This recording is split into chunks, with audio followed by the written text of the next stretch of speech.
As a homeschooling mother of 6, I can tell you that the following 5 tips that I'm going to share with you in this video really make or break the following school year. Now, we homeschool in a way that is a little different. Maybe we go year round. We do take breaks throughout the year, but we don't take the whole summer off to avoid some issues that happen, such as, losing a little bit when it comes to math, that retention, breaking that routine and consistency, and then getting back into the groove sometimes can be harder. But no matter how you homeschool or even what curriculum you use, these 5 tips will really help you to have the most successful school year. So let's get started.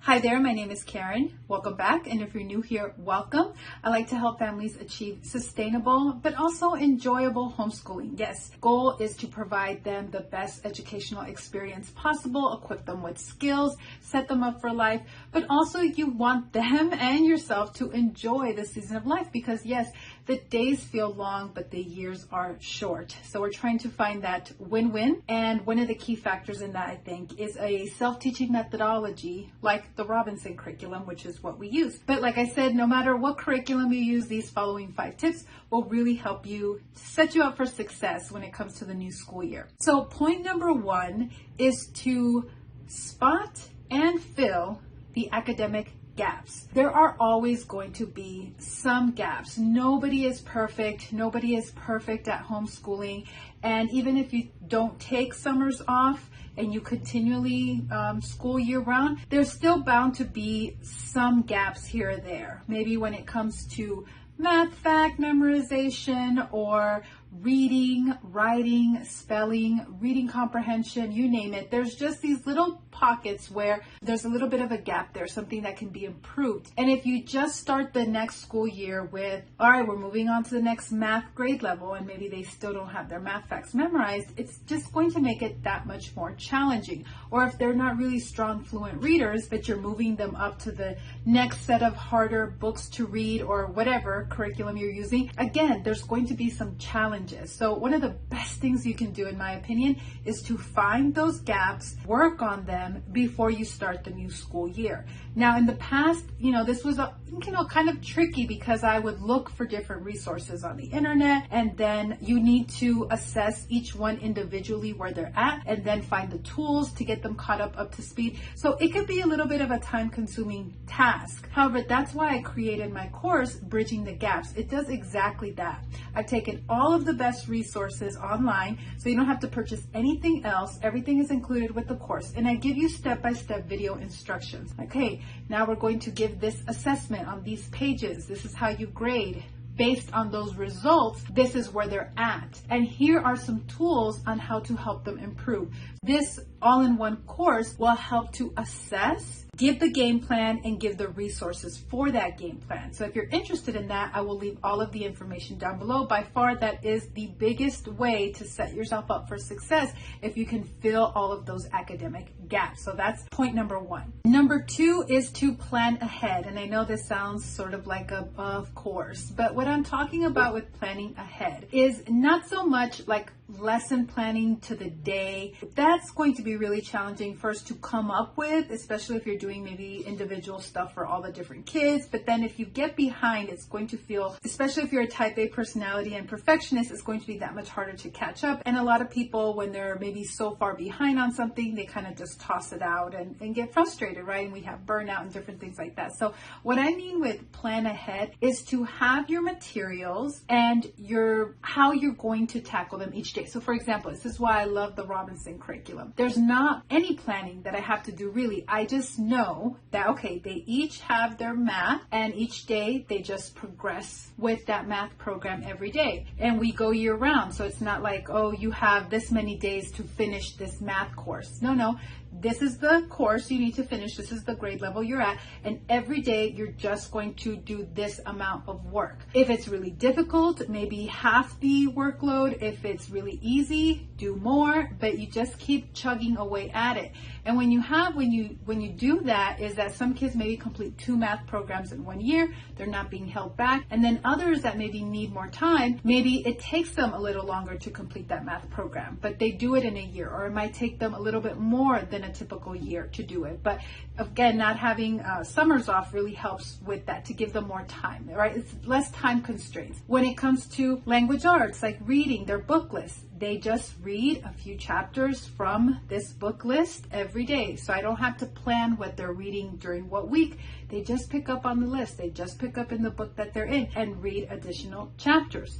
They write every single day and they give it to me, and I give them feedback and they make the changes. So again, there's no planning there. I just know the materials that we're using, and they know that every day they do a certain amount of work in each one, and they continue and progress that way. So I planned ahead as to what we're doing, but I didn't have to make these elaborate lesson plans for everyone, right? So I would say really be strategic with your planning, and with any curriculum, if you can go the way of a self-teaching curriculum, something that they can do independently on their own, that's going to free you up. That makes it more sustainable and enjoyable for everyone, and they can move at their own speed, at their own pace. So that would be number 2, is to be really strategic when you're planning your year. Number 3 is to prepare your learning environment. Now, this is really important.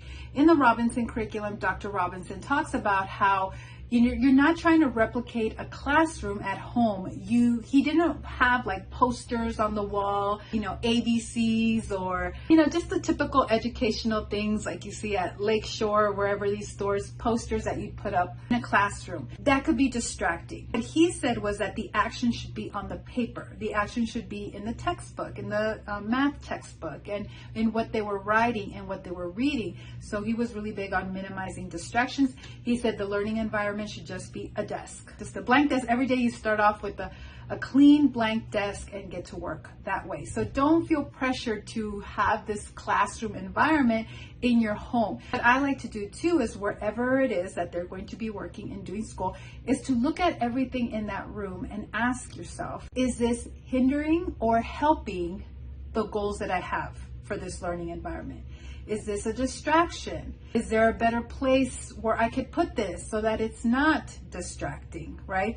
Am I encouraging the type of behavior that I want in this room with what I have around? And I'm very thoughtful about this. I place my puzzles or board games or educational materials where they're at, where they're not, right? Where the desk where they're doing their math or their writing. I'm just very thoughtful of what is around them, creating that learning environment and minimizing distractions as much as possible. And that really frees me up, not having to try to make a homeschool Pinterest perfect classroom. No, it's about making it work with your space and clutter-free, eliminating as many distractions as possible, and just keep it simple, keep it basic. Another thing too is to make what you want to happen the easiest thing to happen. So work with the power of least resistance. So always ask yourself, is what I want to happen in this area the easiest thing to happen? So if you want them to be able to grab all of their homeschooling materials on their own and know exactly where they are and what to do, look around that space. Is it the most easiest thing to do? Or do they have to come and ask you for things? Or, just thinking about putting things at their level, eye level, in a way that's easily organized for them. All of that makes a big difference. I'm very strategic with where I place things around in my house, such as board games or puzzles, because I want it to be the easiest option to pick up and do, versus maybe something else screen related. So go through your rooms,